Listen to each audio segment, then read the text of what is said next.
Hi, I'm Steve Schindler. I'm Katie Wilson-Milne. Welcome to the Art Law Podcast, a monthly podcast exploring the places where art intersects with and interferes with the law. The Art Law Podcast is sponsored by the law firm of Schindler, Cohen & Hochman, LLP, a premier litigation and art law boutique in New York City. Hello, listeners. We are re-releasing our podcast with Ben Lewis about his book, The Last Leonardo, which chronicles the fascinating creation and history and eventual sale of a painting by Leonardo Da Vinci called the Salvator Mundi. And we're re-releasing it now because our next episode after this one will be an interview with Robert Simon, who is the art dealer profiled in Ben's book and who we talk about in our conversation with Ben, who discovered the Salvator Mundi that sold at Christie's in 2017 for almost $500 million, and he discovered that painting at an obscure New Orleans auction house, paid $1,000 for it, and the rest is history. So we thought we'd remind our listeners about the Salvator Mundi and Ben's fascinating book on its history and the controversies around it before we talk to Robert. So please enjoy.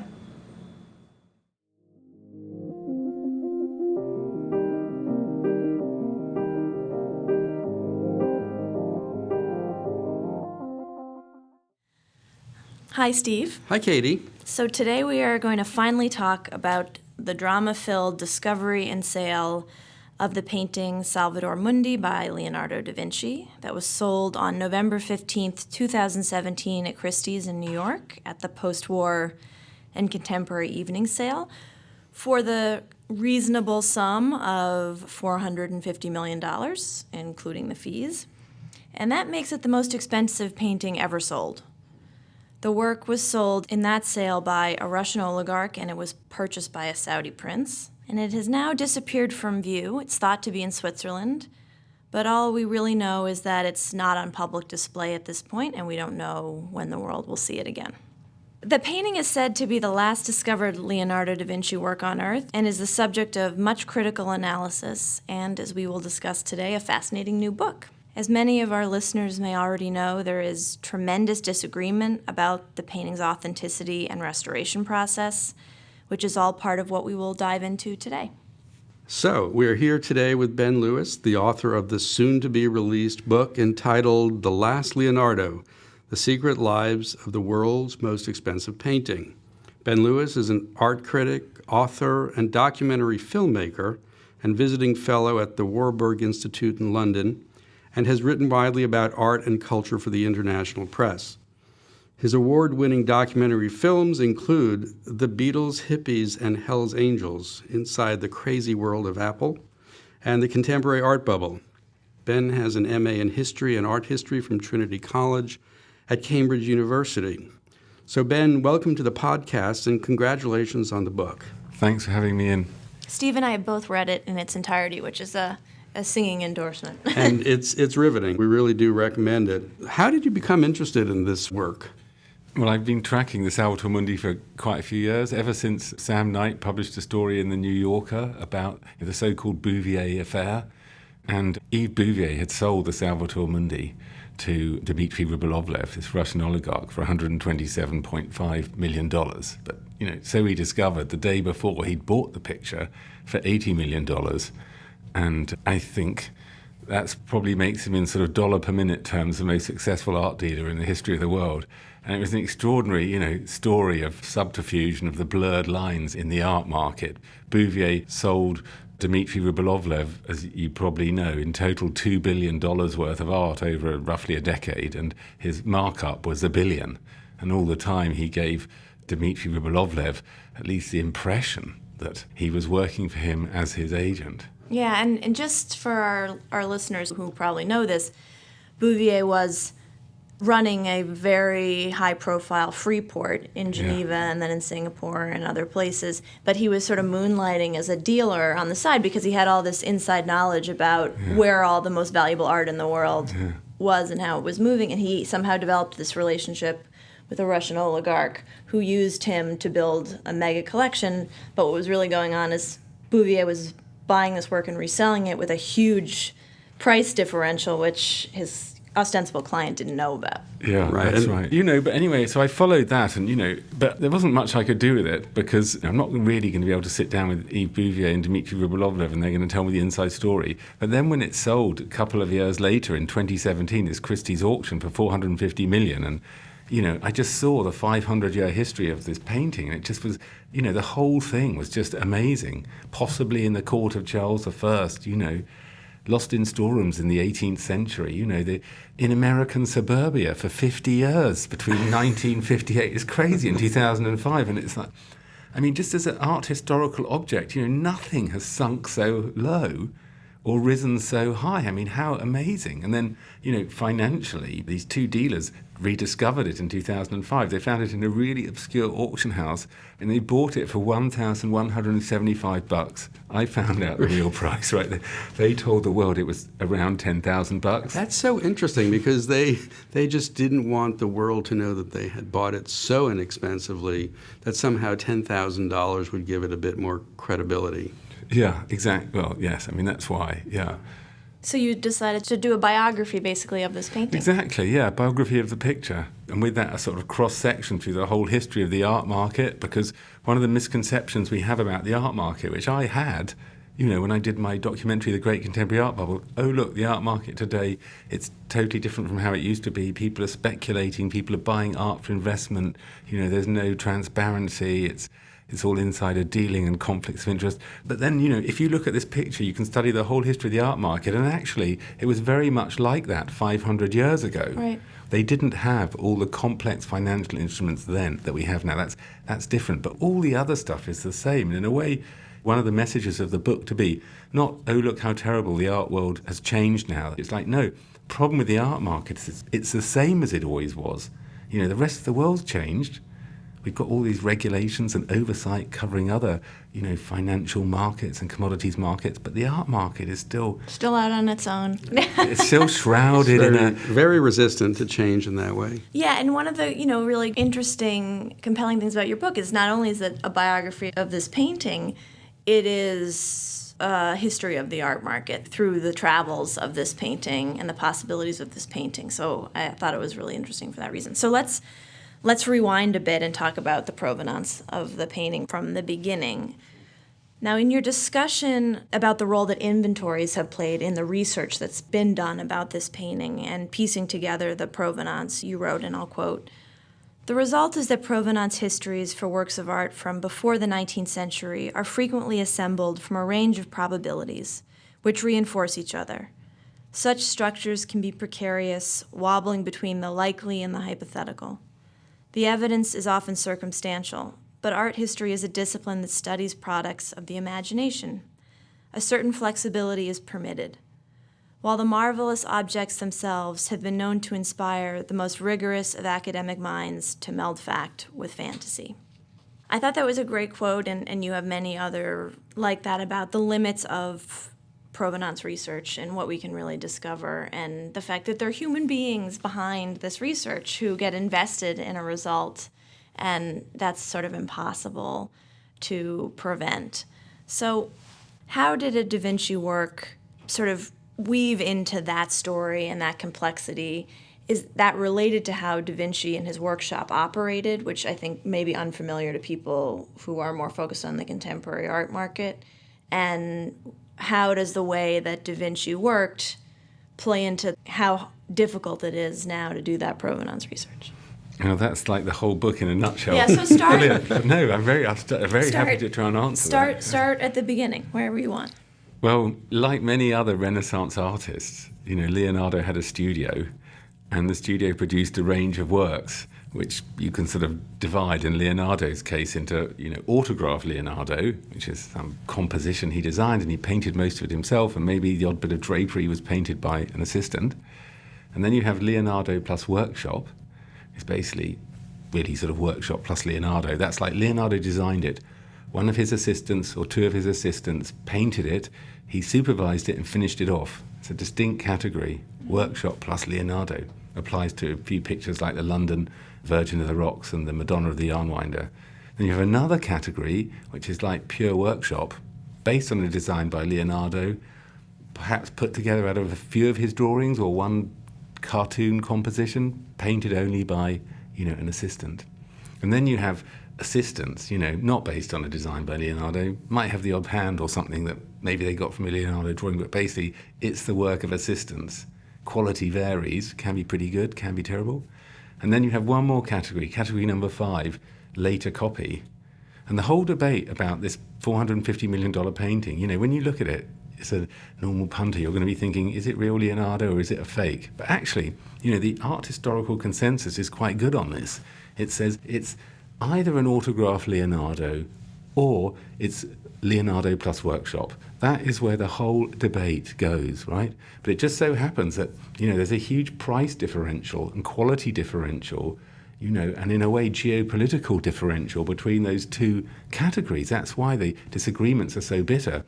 And many of the people who say this is Leonardo, or the big art historians, they're just simply not prepared to concede that there is this other category called Leonardo plus workshop into which this picture could fall.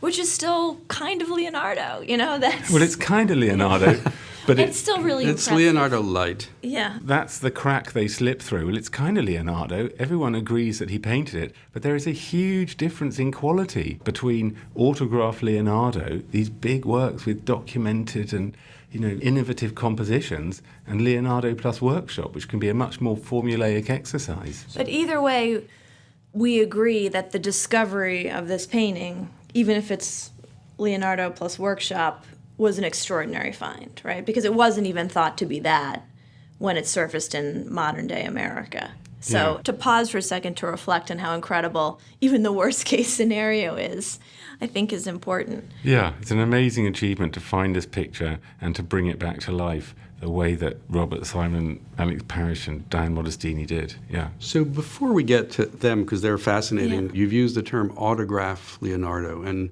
what do you mean by that? Because he didn't actually sign the works, did he? How do we know, what contemporaneous evidence do we look to try to understand whether a work is Leonardo or Leonardo plus studio?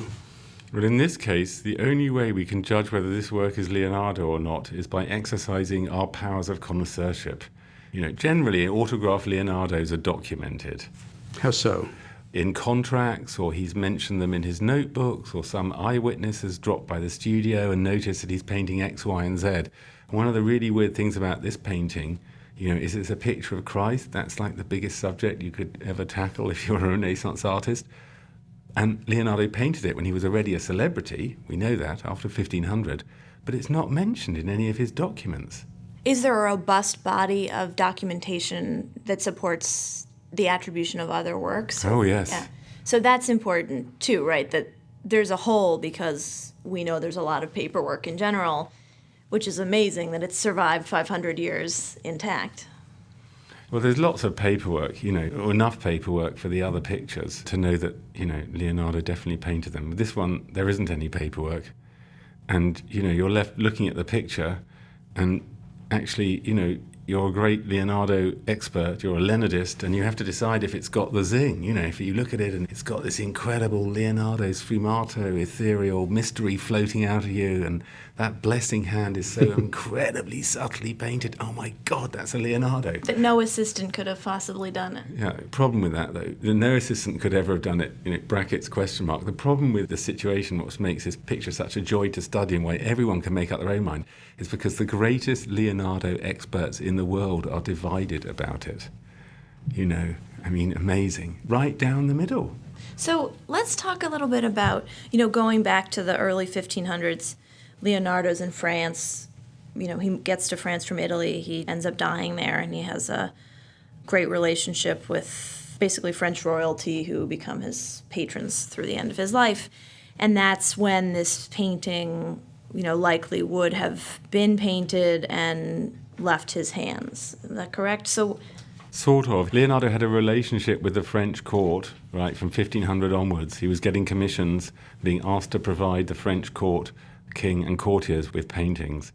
And it seems quite likely that he or his workshop painted this picture for the French court during this period. And talk a little bit about, one thing that you make clear in your book is that there is documentation of paintings like this that are connected to Leonardo da Vinci, but there are many of them, and everyone accepts that there's many versions of this. So can you talk a little bit about that, the many versions, and then, the documentation that does exist, even though there's confusion about which version it's referring to? That's the second aspect of the Renaissance workshop, the workshop of the Renaissance genius, is that not only did he have, a load of assistants, but they produced copies of the artist's major works. And we know that Leonardo's assistants actually produced copies of his great compositions while he painted them.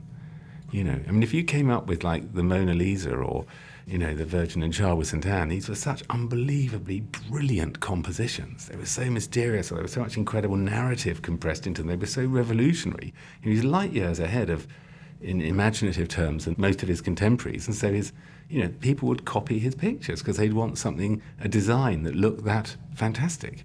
So there's around 20 different versions of the Salvator Mundi of greatly varying quality. Just to make it even more entertainingly complicated, if you look at all those 20 different versions, the different bits of them are of greatly varying quality. You might see a really good orb in one and a really bad hand in that picture, and then you might look at another one and see a really bad orb but a really good hand. And how many of those are workshop paintings or were created around the same time as whatever the original one is or the most Leonardo one is?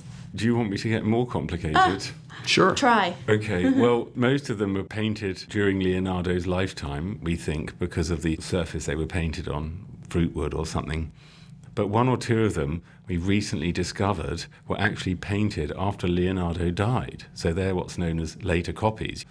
There's one in a castle in Warsaw that was, always attributed to one of Leonardo's assistants. And then they finally got round to doing dendrochronology tests in 2005, which were not widely publicized. And they found actually this picture was painted on French oak around 1585. So it's an incredibly, fascinating and complex field. It has to be said that, the Salvator Mundi that Robert Simon and Alex Parrish discovered, that is the subject of my book, no doubt that's the best one. It's the best painted one. The question is, whether it's so well painted that Leonardo had to have painted a lot of it, or whether he painted only a little few bits and pieces. Yeah. So the history you lay out in your book between 1500 and the early 20th century, when this particular, the one that's sold to Christie's, this particular painting surfaces in the UK, right, in the Cook collection. There's a lot of documentation you cite to and fascinating, movement between countries and royal courts. Is that research and that history about documentation that could relate to any version of the Salvator Mundi, right? It's not, There's no way to know that history and documentation relates to one version or another. Is that fair? There's, as I'm sure you and Steve know, there's three sources of value in an old master painting. And if you want to play the game of the Salvator Mundi, you just got to bear these in mind. One is, authorship, attribution, who painted it. Second is the history of the picture, the provenance, where did it come from, how much do we know about it, in whose collection was it? And the third is the condition, to which we can add the restoration. What does it look like today? How much of the original artist's work is left in the picture? And if we go to provenance, incredibly difficult to establish the provenance of a picture, the true history of a picture like the Salvator Mundi. Before 1850, these pictures weren't photographed, of course, because photography hadn't been invented. So all you've got is a sort of these written catalogue entries. Which are generic in some senses, God. Right? Yeah, how many heads of Christ were produced by, or thought to be produced by Leonardo in his workshop? Until the late 19th century, anything that looked vaguely Leonardo and was a head of Christ would be head of Christ by Leonardo da Vinci. Doesn't mean that it actually was. It's very rare that you find dimensions in these old catalogues. So when you search through them and, as Alex Parrish and Robert Simon did, and say, well, where is our Salvator Mundi? And then you look at Charles I's inventory from 1649, which is a very famous inventory and often a first port of call. And you open it and you see, oh my God, there it is, a piece of Christ by Leonardo da Vinci. That's our picture. I'm not really sure how they would know that for sure. Right. And there was an issue about the work being stamped because a lot of the history that you discuss is a work makes its way into the collection of Charles I, and then there's some fascinating sort of how that leaves the royal family and then comes back. But a point that you make is that usually pictures that were in the inventory of Charles I were stamped, and this one wasn't. In the course of my research, I made a little discovery of my own, using Google Translate and my great powers of connoisseurship. I found there was actually another Salvator Mundi painting which had a Charles I stamp on the back. Now, almost all the pictures in his collection were branded Charles I on the back. But this picture was in Moscow. Today it's attributed to Gian Pietrino, but back in the day, of course, it was attributed to Leonardo. And, I took this fact to the art newspaper, hoping that Robert Simon and Martin Kemp and all the big proponents of the Salvator Mundi would come back with some amazing facts that would demolish my argument. But that hasn't happened yet. So give us a general summary to the present day. So Leonardo paints this work, paints some version of this work in France at the end of his life. And then how does it get to England, to the court of Charles I? And then what do we know after that until we stop knowing? Well, the theory is it's sort of painted in Leonardo's studio sometime between 1500 and 1520. Either it's sort of painted mostly by an assistant or it's painted by Leonardo. If it's painted by Leonardo, it's his great reckoning with Christianity, with God, which he's never really talked about properly in his notebooks. But, he's discovering his inner spiritual being, and he's painting the Salvator Mundi. And it's such a serious subject, he's hiding it from the world. If it's painted by an assistant, it's knocked out, he tidies it up and it's sold or flogged, as we say in England, to a French aristocrat or possibly the French king. They're very unlikely. Then French King Francis I has it, or possibly one of his nobles, Florimond Robertet, and somehow maybe when a descendant of the French king, Henry IV, when he gives his daughter away in marriage to Charles I, the French king apparently gives his daughter Henrietta Maria this Salvator Mundi as a gift for Henrietta Maria and Charles I, the English king, and she takes it to Britain. Well, it's quite unlikely that a French king would give away one of his Leonardos, but anyway, fair enough, that's the idea. So it's in Britain, it's hanging in the king and queen's private apartments. There's a civil war in Britain, right. Parliament versus the king. King loses, Charles I is beheaded, and all his art collection is then sold off by Parliament, to pay off his creditors. Yeah. And there it is, in this inventory, this sort of sales catalogue of the King Charles I collection. There is apparently the Salvator Mundi, or at least a piece of Christ. So the picture seems to be sold off, right, and enters the collection of one of the creditors who puts it up for sale, but it isn't actually somehow sold, and it ends up back in the collection of Charles II. Charles II has the picture, and it stays in his collection and possibly in his successors, James II and Queen Anne, and sooner or later it finds its way into an auction house in London in 1763, right, where apparently it's auctioned for £2.10p, which is about £3,000 in today's money. Mm-hmm. Again, somehow that feels incredibly unlikely. This sort of Leonardo must have been in an appalling condition or some kind of confusion for a Leonardo da Vinci to be sold for such a small amount of money. But anyway, the theory presented by the proponents of the picture is, who say it's an autograph Leonardo's, this is where it was sold, and it then sort of disappears for 150 years. Right. That's staggering, really. It's 150 years, from my perspective, is a long time.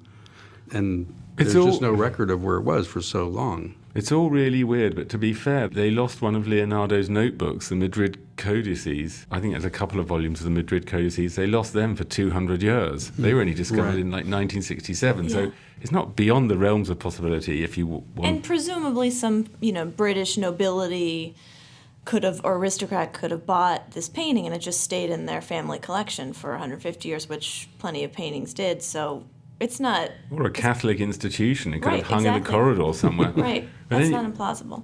But somehow at that time it leaves the royal family. Okay, so then it rocks up again. The first time we know it really exists is in 1908, when there's a photograph of it, heavily overpainted, it's all distorted and damaged, in the Cook collection. Sir Francis Cook apparently had the greatest art collection in Britain in the late 19th century after Queen Victoria. We know he bought it in 1900. So there is this picture, and possibly, you look back and it's all stayed in Britain for hundreds of years and you can trace it back to Charles I. The problem is there's 100 different ways for these kind of Renaissance pictures to wash up in the British art market. Every time there's an upheaval in Europe, British art dealers, and London was the centre of the art trade in the 19th century, the world centre.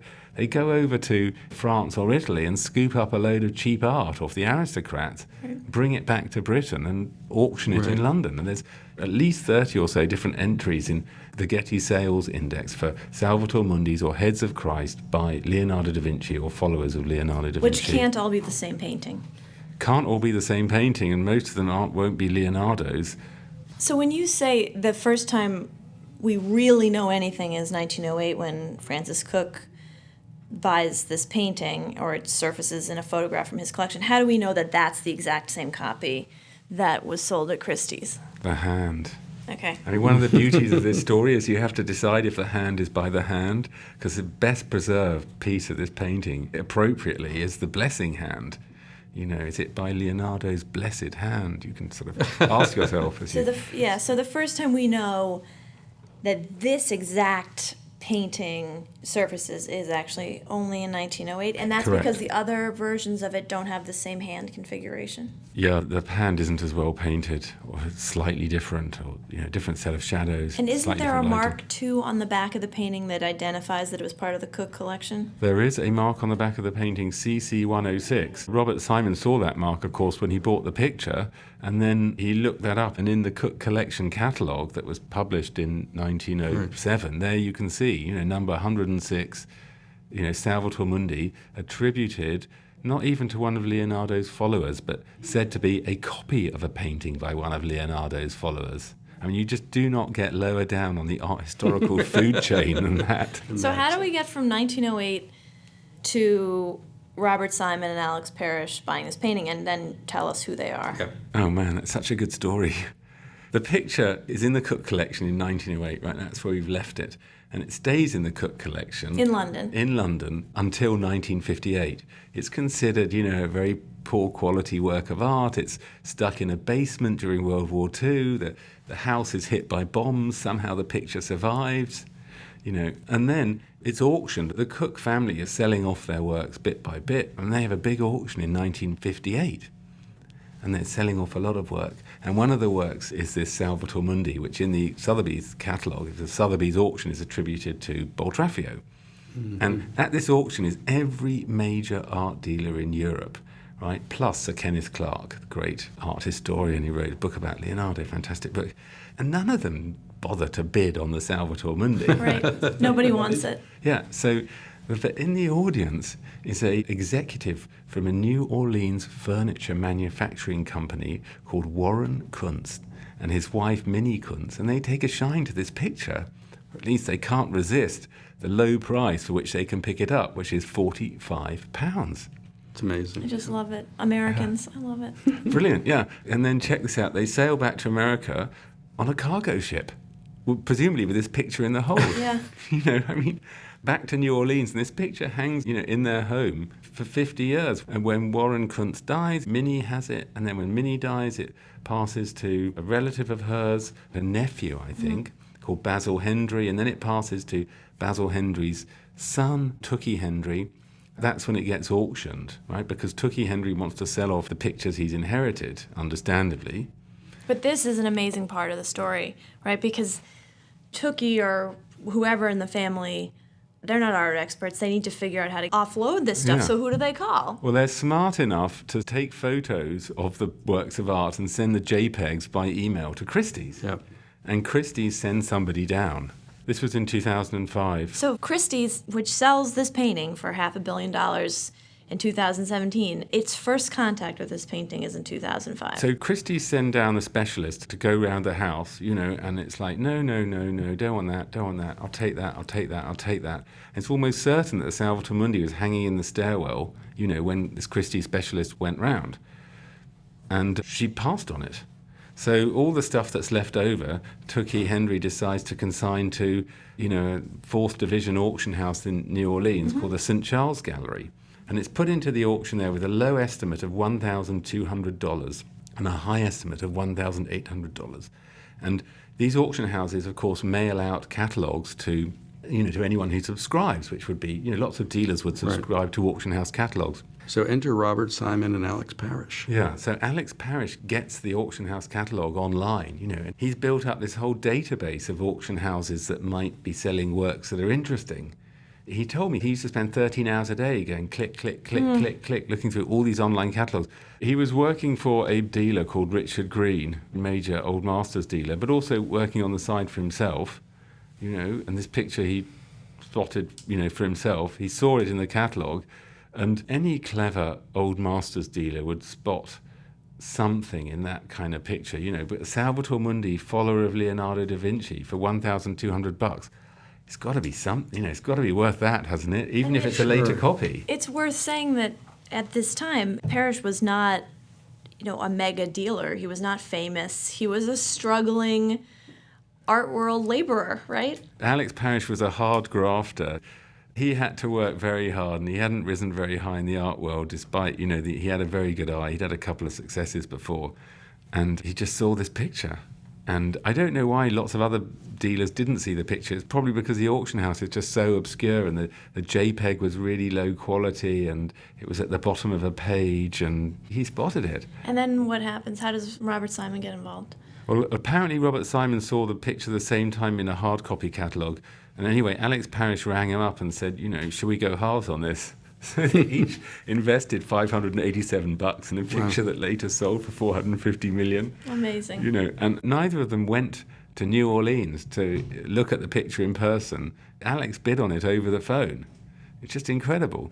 And there wasn't really anybody else bidding, so he got it for below the low estimate. Right, so they win the auction and they buy the piece. Yeah.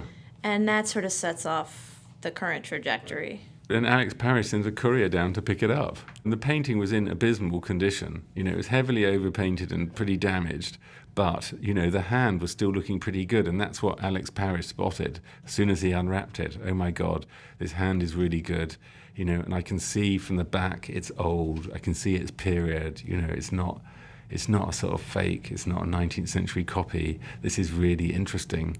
And, that's the point at which Alex Parrish and Robert Simon took it to Diane Modestini for restoration. And who is she?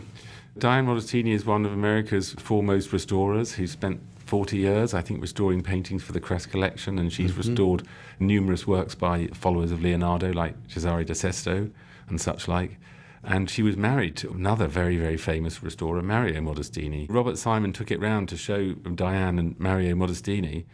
And Mario Modestini looked at it and said, it's a really good picture, but, I think it's by a follower of Leonardo, probably painted after, Leonardo died. But, it's covered in stuff. And Diane Modestini then started, cleaning it. And what does that mean? Cleaning it is taking away all the overpaint, all the later restorations, or as much as you can. I mean, pictures like this, like the Salvator Mundi, they've been damaged and restored, damaged and restored, damaged and restored numerous times in their life. And the first thing you do if you're going to restore a picture is try and take off all the overpainting. In actual fact, they didn't take off all the overpainting. You don't always know. It doesn't always come off. I was going to say, how that seems like such a precise, delicate process to remove only certain layers of paint. It's not such a delicate process because the newer editions are a lot easier to take off. You can use cotton buds and it won't take off the original layers of paint when they do that. No, because they're much harder and much drier. Diane Modestini cleans it. It's got a huge crack in the middle. It's, massively damaged. The top of Christ's head has sort of been blown away, and his face is heavily abraded, which means like really, really rubbed away. It's almost like somebody had attacked Christ's face with a sandpaper. I mean, it's really hard, really difficult. First thing they do is they have to send it off to be sort of put back together, because it's got this cradle on the back. It's buckled, it's bent, it's splitting into 5 pieces. Because it's on wood. Yeah, it's on walnut, which links it to the school of Leonardo, to Leonardo's period and his studio. Because this is the third sort of strand in the 3 elements of value that you outlined at the beginning. The first is attribution and authenticity. The second is provenance and whose collection it was in. The third is condition. So far we've talked about the first 2, and it sounds like that the third strand is pretty weak. Yeah, there's another group of art historians exactly who say, actually, it doesn't matter whether this is by Leonardo or School of Leonardo, it's so badly damaged, I cannot tell who it's by. No one can tell who it's by. There isn't enough of Leonardo left if he had anything to do with it. So we just can't make any judgment about the authorship. There are some who say that. You know, that one of the problems with Robert Simon's promotion of the picture is not all the scientific documentation, not all the documentation of the restoration has been made publicly available. So some art historians complain that they can't really make a clear judgment about it because they haven't seen the hundreds of photographs of microscopic layers of paint and all the different stages of restoration. They haven't seen the notes about exactly what was done when. I think this is something Steve and I are particularly interested in as attorneys, and also thinking about how the law is often ill-equipped to deal with these gray zones in the art market. You know, what is real, what is not real, what does it mean to be authentic? And the fact that a conservator could repaint the painting and it could still be sold as an original is fascinating. And I think to people who don't know anything about art conservation and restoration is a bit surprising that, when they go to the Met, they go to the Frick or any number of museums that have world-class old masters collections, that they're probably seeing recently painted, versions of the original painting. Not that it's a new canvas or a new piece of wood, but that it's new paint. And I don't think people know that when they're going into these museums. Yeah. And in fact, there's a conservator who we've worked with who I walked through one of the TEFAF fairs that featured old masters and older works. And he said, I almost can't do it. I almost can't walk through these halls because I look at these works and I just see all the restoration. And it's troubling. And Diane is one of the very best. You don't imply in your book, and I don't think anyone thinks that she was doing anything out of the ordinary from what a normal conservator would be doing. But because this is the last discovered Leonardo da Vinci, she gets placed under a microscope. But let's talk a little bit more about what actually happened with this painting, because it's quite extreme. Well, the question is whether, Diane was guilty of wishful thinking, or whether she knew Leonardo's work so well, and whether certain parts of this picture were so well preserved that she was entitled to reconstitute some of the other bits. Just take them a little bit over the line, just be a little bit imaginative. The hand is so amazing. That's got to be Leonardo. The orb is pretty good. People think that's Leonardo. Well, the eyes have been attacked with a flamethrower. There's nothing left. So is it okay if Diane has a go at the eyes until they sort of look right? I mean, she knows how Leonardo paints in these really, really thin layers. So she strips the painting of all the overpaint, and then she just starts from scratch, sort of building it back up. Is that the process? Yeah, she works on different parts of the painting on and off over a 2-year period. And there are later periods of restoration as well. So you could say that on and off the restoration went on for 6 years. And that's why the documentation that you say is missing is so important, because it would allow others to see exactly what she did, as opposed to just seeing the finished product, which then it's hard to judge. Yeah, I mean, the gag that cynics make is that the reason this painting was in a contemporary art auction was because, most of it was painted by the restorer. Right? Right. It was sold not in an old masters auction in 2017, but in the contemporary auction. But to be fair to Diane, you also have to ask yourself whether somebody as experienced and gifted as her doesn't have the right to rescue a picture that's that old, and parts of which appear to be so beautiful. Because the alternative is it disappears. Right? Yeah. So my book's quite critical, but I tried to explain how everything can cut both ways. Can I ask you to read, since it's better than me, there's a couple good passages in your book where you deal with this restoration question. Restoration is one of the most divisive and bitterly contested fields in art history. There's no clear set of agreed-upon rules in the global community, no guidelines or limits to how far a restorer can go to repair a work of art.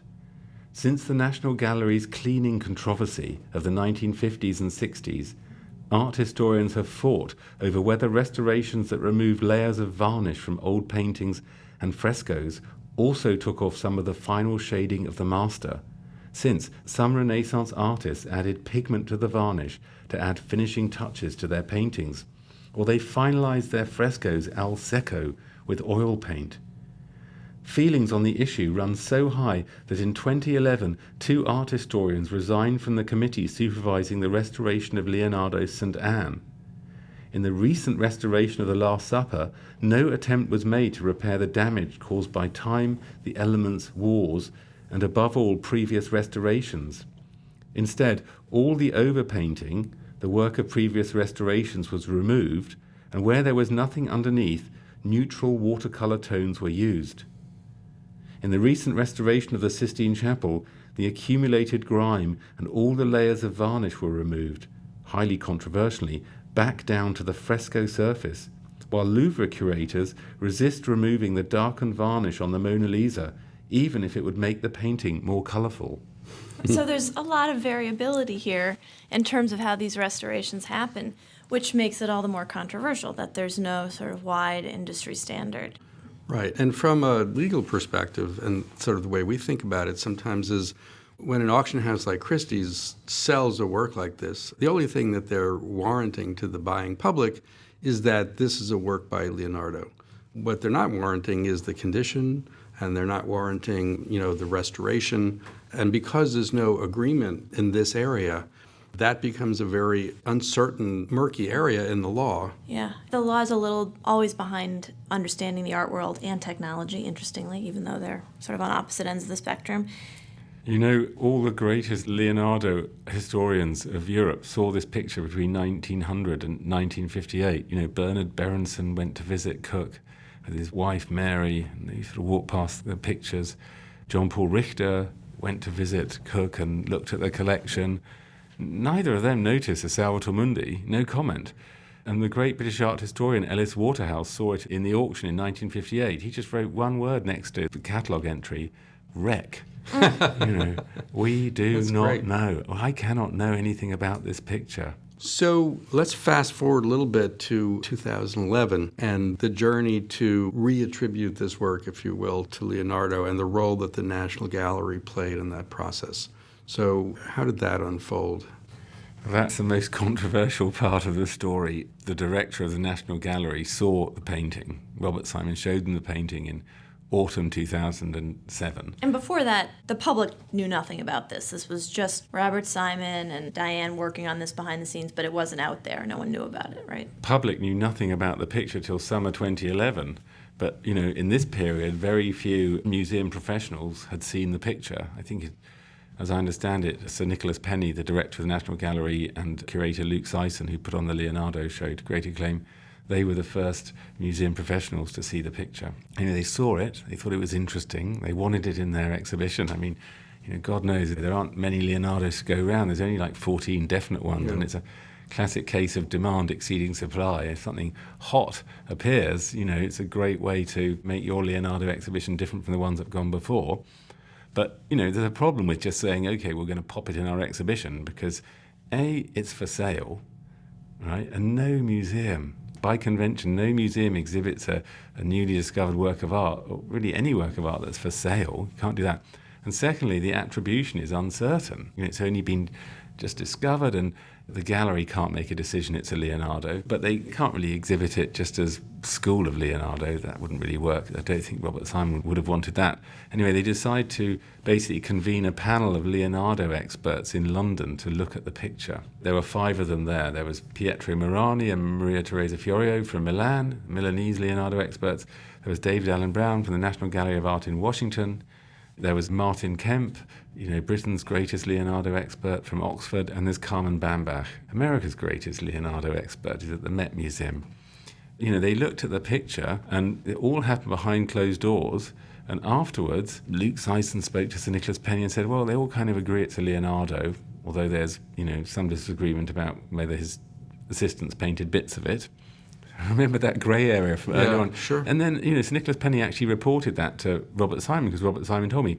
So that was the white smoke. That moment is really what makes the entire sale possible. Yeah, it makes everything possible. The problem is that this decision process was totally informal. You can't gather a load of art historians and say, right, here's a piece of paper, have a look at this picture, is it a Leonardo or not? Because one of them is going to say, where's my check? quite understandably. Another one is going to say, oh, can I have 10 years to think about that? A third is going to say, I'm not really sure. The whole thing was sort of done informally. The impression was gathered that these people thought it was a Leonardo. But if you put a load of Leonardo experts together in a big museum and have an informal discussion with them about a picture, you're running the museum and here's a picture I'm really interested in, they're going to be super polite. Oh, yeah, that's very interesting. That's very Leonardo, because you don't want to antagonize or create some kind of disagreement or stress with somebody from who you might be asking to borrow work from later on, further down the line. Right. So they come out of the meeting, don't say anything for 3 years, right? Just keep it under wraps. We're going to have it as a big surprise in our exhibition. So nothing is said for 3 years. And then this meeting is in May 2008. And then in summer 2011, out comes the press release from the National Gallery and Robert Simon. These art historians think it's a Leonardo, so we're going to put it in the exhibition. Right. And then the world sees this for the first time as a newly discovered Leonardo da Vinci work. Yeah, and even then there's quite a lot of disagreement about whether it's a Leonardo or not. It's definitely not universally accepted by the art historians and critics who came to look at it. It's Robert Simon's job to make the most of the pictures he has, and, full credit to him. He masterminded this completely brilliantly. And, he was able to draw into his structure other art world professionals who also had a kind of interest in a new Leonardo. That's how it worked.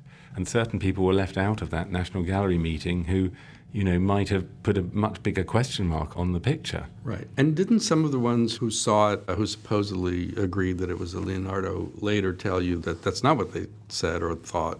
Yeah, so I was able to contact the 5 art historians who were at that meeting, and some of them clearly thought it was a Leonardo. David Allen Brown wrote to me, from Washington, I definitely think this is a Leonardo. Mm-hmm.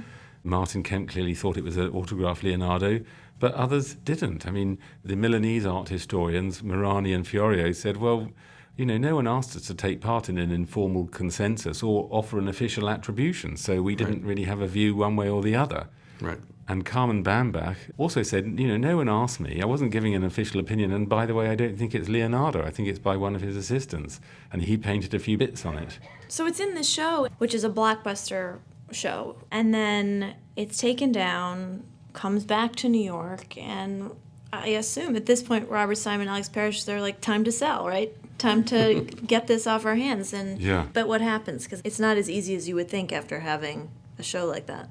The picture proved difficult to sell. That's a problem. Even after the National Gallery exhibition, there was a sales period shortly before when an international carpet and antique dealer went round Europe, including to a German and Russian museum professionals, and showed them full dossiers containing documentation of the restoration and the provenance. And, these museums did not make an offer. So museums didn't want to buy it. Well, it went to Dallas after the National Gallery exhibition. Max Anderson from the Dallas Museum said, I'll have it. I can raise money to buy this. And it went down to Dallas and sat in the basement for a while, several months in fact, but he never was able to raise the required funds to buy it, which Robert Simon and Alex Parrish are not very pleased about the amount of time they lost while it was in Dallas. And, eventually, that would have been 2012, and eventually, as we sort of know, I think we might be coming full circle, It sold in 2013 to this Russian oligarch.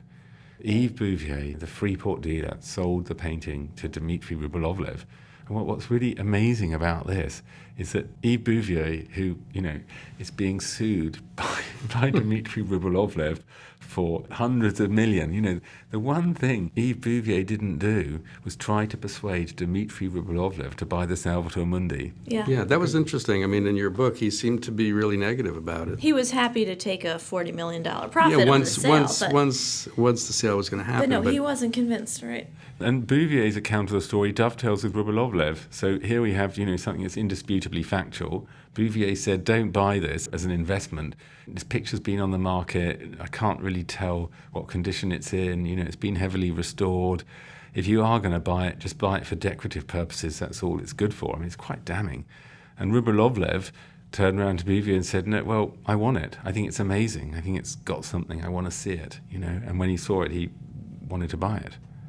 And so Bouvier arranges the sale for him because that's just the relationship they had. This is pre their breakup.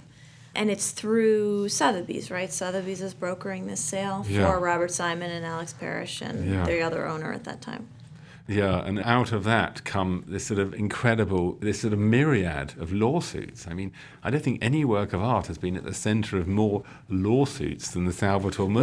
Why was the sale controversial? First of all, I mean, it's interesting that they couldn't get anyone to buy it before Rybolovlev became interested and wanted to buy it and told Bouvier to execute on the sale. So, they were somewhat desperate at that point. But, it's a pretty standard transaction. A few middlemen, a big auction house helps broker the sale. So why was it controversial? Well, Robert Simon and Alex Parrish sold it to Yves Bouvier for 80 million. And Yves Bouvier sold it the next day for 127.5 million, as we know. Right? So one set of lawsuits is Rybolovlev turning around and saying Bouvier was actually meant to be my agent. He made out he was my agent. Right. And didn't tell me. It's a breach of fiduciary duty Yeah. claim, and then I think he also alleges that Sotheby's aided and abetted. Yeah, exactly. Sotheby's are drawn in because Rybolovlev, who's also filed a $380 million lawsuit against Sotheby's, that Sotheby's knew that Bouvier was marking up the work, and there's a sort of very complicated set of arguments regarding valuations. That Sotheby's provided Rybolovlev with valuations, which Rybolovlev's legal team alleges were close to the prices he paid and very far from the prices that Bouvier paid. So it looks like deception. There's another one for you, which is, Robert Simon and Alex Parrish thought as well, my God, when they discovered the price, Sotheby's are in on this, So they started making noises about how they were going to take Sotheby's to court. Sotheby's responded with a sort of complicated American deposition type thing, which is amazing because you suddenly get the whole, very rarely you get the whole story of the sale in incredible detail because Sotheby's are trying to defend themselves and also give away lots of secrets. Yes, My discovery. opinion, a few more secrets than Robert Simon and Alex Parrish might want to try and stop them filing this lawsuit. Robert Simon and Alex Parrish and Sotheby's settled out of court. That was the second NDA they signed. We don't really know what was agreed. I think probably Simon and Parrish got several $1 million, but I don't know. There's an NDA. The Rybolovlev-Bouvier cases are still going through the court. I mean, not just the courts in America, but all over the world. It's Monaco. A worldwide affair, yeah. So Rybolovlev ends up owning this work, right, which he feels he overpaid for, but actually it ended up being a pretty good buy for him, right? And the ultimate irony of this whole mess. One of the beauties of this story is that what happens next is very unpredictable. So Rybolovlev, discovers he'd been overcharged for the art. He can't really look at his art collection with the same joy that he once could. He starts to sell them off, through auction houses and usually at a very great loss. And one of the works he consigned eventually was the Salvator Mundi to Christie's. Except this time, far from making a loss, he bought it for 127.5 and he sold it for 450 million. And even if you take off the percentages that the third-party guarantor would have got and Christie's would have got, I think Rybolovlev would have cleared well over 200 million on that sale. Yeah, incredible. I mean, and just the fact that this painting went from $1,000 in a matter of years, $1,000 to $500 million is mind-blowing. Yeah, what I say in my book is that no object, no item and no substance of any known kind in any quantity has ever gone up in value so fast in the history of the known universe. If you consider the hundreds of years of history behind this work, or when it was in hiding or missing and all that, and then within the period of a little more than a decade, it just skyrockets like that. And nothing really changed except who people said had authored the work, right? The work didn't change. It was restored, but it could have been restored before. The only thing that changed is this idea of its history. And that is such, it just isolates what is valuable in works of art, which is the idea about them, not necessarily the actual object, but the idea about them is so much of the value. Okay, so it goes up at auction, and we know what happens. It ends up selling for almost $500 million, but it wasn't clear right away who was willing to pay that price for a work like this, especially one where there was a still public disagreement about the attribution of the piece, as there still is, which we'll get to. Who was willing to pay that much, and how did this end up happening? Your book goes into some wonderful detail about the auction itself and the bidding. and the 19 minutes, and how, particularly at the end, the Crown Prince of Saudi Arabia started bumping up in really crazy increments of Well, and not him, but somebody we think bidding an on his intermediary, part. a lesser yeah. prince Yes. I mean, was the buyer. Yeah, most of the book is a whodunit, isn't it? But there's a moment when it becomes a who bought it. Right. There's about 5 bidders until about 220 million. It's quite extraordinary. I'm not sure who they all were. But after 220 million, there's only 2 bidders. Right. They're both anonymous bidders. They're both bidding via Sotheby's staffers on the phone. And one of the guys seems to be a fairly normal bidder. He turns out to be the underbidder. He's like up it by $1 million or $2 million each time. But the other guy, it really seems to be going for it, like really very unusually. I mean, I don't know any precedents for this. At one point, he ups the price by 10 million, just like that. There's another moment when he ups the price by 18 million. Yeah. And then the last bid, he ups the price, the winning bid, by $30 million, just like that. It's like a poker game. More like a poker But game than an auction. a poorly played Yeah, poker game. I mean, but trying to almost intimidate the other bidder, right? Yeah. That I've got so much money that you're just never gonna win And this. what do we know Yeah. about who those parties were and why they wanted this work so bad? In theory, you don't know who bought this picture. Normally, you wouldn't know. The auction houses are very secretive. Yeah, right? it's rights of privacy of the buyer and such like. Anyway, somehow it emerged from sources inside Saudi, and I think possibly from American intelligence sources, that the winning bidder was a Saudi prince, and he was bidding on behalf of, i.e., using the money of the de facto ruler of Saudi Arabia, Mohammed bin Salman. Right. That came out. And then when you look at the way he's bidding, and this is all sort of Sherlock Holmesy kind of deduction, you kind of think, why would the Saudi ruler be bidding for art? Why would he be bidding so aggressively for art? Let's not forget that at the time, the Saudis were blockading Qatar. It softened a bit, but there was a massive rivalry between the Saudis and the Qataris. And, the Saudis and the Qataris both have a lot of oil, but at the time there was one commodity the Qataris had a lot of that the Saudis didn't, and that was art. Art. They spent 250 million on a Cézanne and 250 million on a Gauguin, and it looks like here were the Saudis saying, well, we're going to bag our trophy work. It's a bit like having a nuclear deterrent, having a Leonardo or a few trophy artworks in your collection. It puts you at the top table, at least in your own mind. So the Saudis probably thought they were bidding against the Qataris as well, not just competing with them, but bidding against them, because to me, that's the only thing that can explain these huge price increases. But I don't think they were bidding against the Qataris. I think the underbidder was a Chinese billionaire called Liu Yiqian. Who bought the Modigliani, that expensive one at Christie's auction. But then there's another twist, right? I mean, it doesn't look like the Saudis really embrace the purchase of this work. I think it was a couple of weeks after the auction, the Saudis said that Prince Badr had been bidding for the work. That was true. The Saudi prince had been bidding, but not on behalf of the ruler of Saudi Arabia, but on behalf of Abu Dhabi. And it was going to go into the Abu Dhabi Louvre Museum. Mm-hmm. Right. The new splashy project, beautiful museum that had just opened or was just about to open in Abu Dhabi. Yeah, only the Louvre Abu Dhabi then said, yes, we own this work of art, tweet, we own this work of art and we're going to exhibit it, we're going to unveil it in September 2018. But 2 weeks before the unveiling, they cancelled the whole unveiling. It was just bizarre. I mean, I had a sort of vague idea this was coming because I wrote them in August and said, what incredible events are you planning around the unveiling of this masterpiece? And they said, we don't know yet. And I was like, oh, that's a real giveaway. It now turns out that Abu Dhabi do not own this work of art. It's still, in the ownership of the ruler of Saudi Arabia, and he may well be saving it up for one of his own museums, which he's currently building in Saudi Arabia. Right. So I remember the press at this time when people were trying to figure out who bought it, there was some suggestion that it was either a gift to Abu Dhabi or it was a trade for some other asset with Abu Dhabi, or they actually bought it from Saudi Arabia, that, there was some actual change of title that had occurred, but actually that never ended up happening. There are, endless rumours, and there still are, because we don't really know where the picture is, and we don't know for certain who bought it.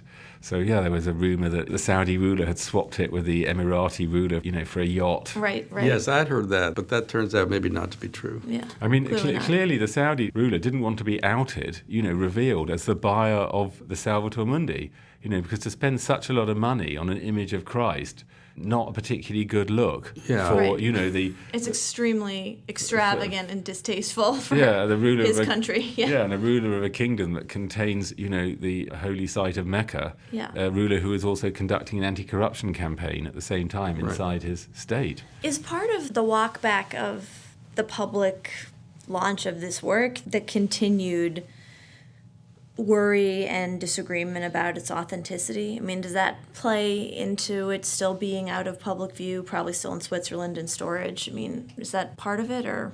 Well, the truthful answer is we don't know. I mean, it could be part of it. Perhaps the Saudi ruler is worried he doesn't have a real Leonardo da Vinci. Yeah. But, there's lots of other options. The Louvre Paris asked to borrow the Salvator Mundi, for their blockbuster Leonardo exhibition. They come around, there's another one this October, and they've said officially, we've asked to borrow it, but we haven't heard back yet. Well, they asked the Louvre Abu Dhabi if they could borrow it. But, they haven't asked the Saudis. But since the Louvre Abu Dhabi is still the official owner of the Salvator Mundi, they can't write to the Saudis and say, can we borrow the Salvator Mundi? Because the Saudis haven't actually said, yeah, we've got it. So there's this kind of amazing limbo where the picture has sort of vanished.